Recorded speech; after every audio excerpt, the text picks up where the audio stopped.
Hello and many thanks for joining us. You're watching Addis News Hour with the news. I'm Tabitha John. Do stay with us. The first Ethiopian Transport Investment Summit opened in Addis Ababa this morning.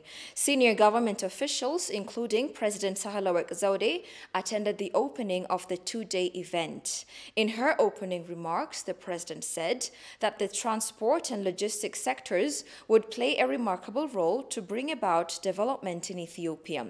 Both sectors require the involvement of not only the government but also the private sector, she said, adding that the 10-year development plan of the Ministry of Transport will have a key role to modernize the transport industry. In her concluding remarks, the president called upon all stakeholders to do their part for the success of the development plan. Minister of Transport Dagmawit Moges, for her part, said the government has been undertaking broad activities to expand road infrastructure and modernize the logistics sector.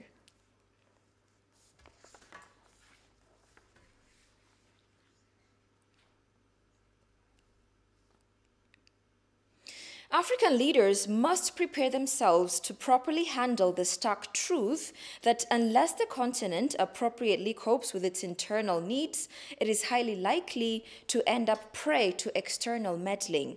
Prime Minister Abiy Ahmed made the remark while addressing the Russia-Africa International Inter-Party Conference. Appreciating Russia's partnership in Africa's independence movement and fight against counterproductive interference, the chair of the Prosperity Party, Premier Abiy Ahmed, has expressed his confidence that Russia and Africa will uplift their collaboration to new heights. Shifa Raulago presents the story as follows. In accordance with the agreements reached at the Russia-Africa Summit, and in order to prepare for the next Russia-Africa Summit, at the initiative of the United Russia Party, an international inter-party conference was held dubbed Russia-Africa Reviving Traditions. The meeting has featured the participation of over 20 parliamentary majority parties from African countries. In his address to the conference, Prime Minister Abiy Ahmed said Russia has been Africa's key ally in its struggle against oppression, foreign intrusion and colonial slavery. I want to quote an African proverb. Open quote, when there is no enemy within, the enemy outside can do you no harm. End of quote. I regret to acknowledge that we have not yet won the battle against enemies within. Chronic poverty, inequality, unemployment, identity-based politics, and violence. It is because of such enemies within that we stand vulnerable to external interference.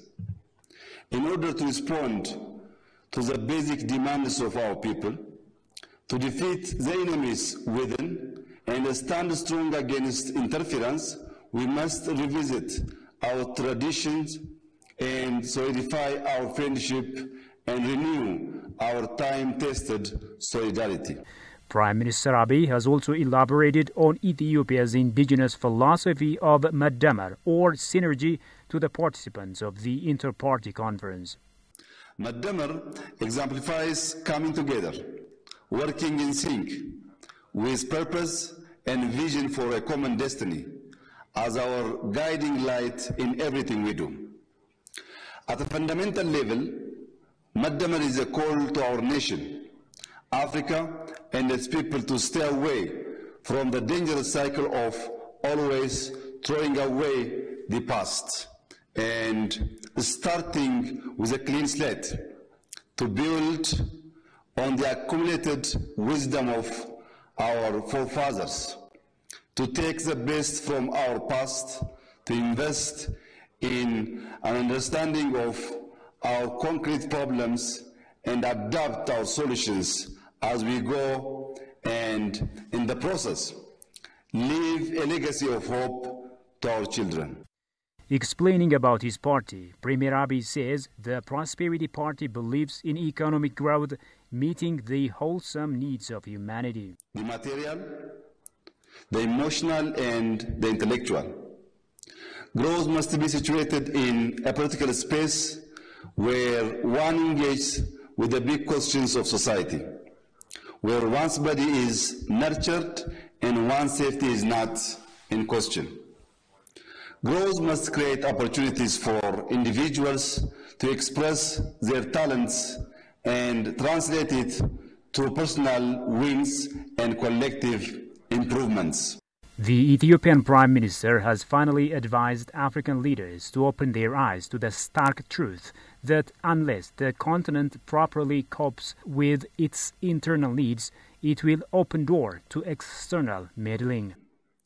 I wish to remind you of the uncomfortable truth that unless we respond to the internal needs of our communities, our countries, and our dear continent, we will fall prey to interference by others near and far.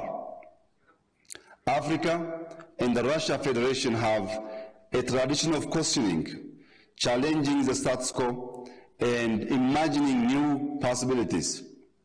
We have a tradition of setting philosophical precedents that have helped humanity pause and wonder. Let us indeed revive those traditions. The Premier has also expressed his confidence that the 2022 Russia-Africa Summit will provide historic platforms for lasting partnership between Africa and Russia. Prime Minister Abiy Ahmed furiously lashes out at some government and so-called superpowers for their attempt to make his government a lackey. The Prime Minister, in his unequivocal address to the parliament, said he will choose death over the violation of his country's sovereignty. The Premier, however, commended governments who showed solidarity to the Ethiopian people and government at this trying time. Alula Teklamariam presents the following story.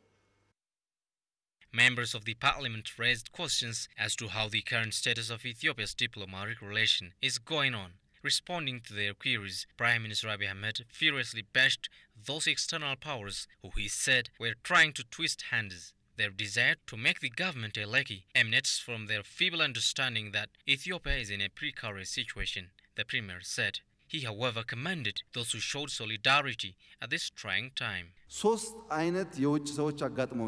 I came across three kinds of foreign groups in our current diplomacy, of whom some of them appeared to be our strong partners, which is beyond our imagination. These countries are really aware of Ethiopia's dignity, history, and its bright future. They also want to cooperate with us in our development endeavors. Ethiopia will also be by their side in case of any circumstance they may face. This darkness helped us spot out our partners. On the other hand, we witnessed countries intending to twist our hands for their political agenda. But the third force considers that it is time to destroy and divide Ethiopia. They allocate budget and seriously work on it. Finally, I want to notify that Ethiopia is a country that defeated a well-organized army in the region. No country can do this.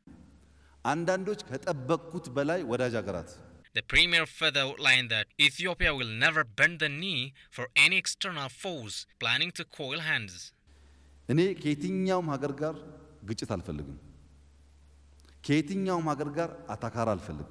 I do not want any conflict with any country. My intention is not to mess with external forces. What I need is maintaining Ethiopia's prosperity in a peaceful manner. But what I want you to know is, I would rather die than allowing an external power violate Ethiopia's sovereignty. It is impossible to make things happen that way. However, we will work for mutual benefit only.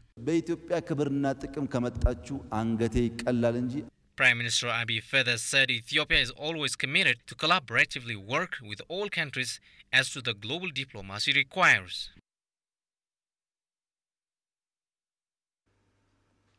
An East African affairs political analyst says the situation in northern Ethiopia, Tigray state, is a purely internal matter which ought to be solved by the Ethiopian government itself.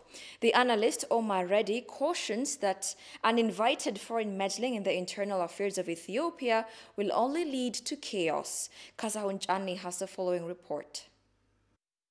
With the significant improvement in the security situation in the region, the government has now allowed unfettered access to humanitarian actors. It has also put in place an expedited clearance system to remove the bureaucratic hurdles in securing the necessary permits to operate in the Tigray region. Given this, a political commentator on East African affairs, Umar Radi, says that the situation in northern Ethiopia in Tigray state is a purely internal matter. According to him, the interference of third parties is unacceptable, whatever pretexts they may use. Umar highlighted that following the United Nations Charter, the countries of the world rather should advocate the territorial integrity of states and respect one's own country's national sovereignty. The UN Security Council's attempt to hold a discussion and then followed by a resolution, to issue a resolution on Ethiopia, has failed.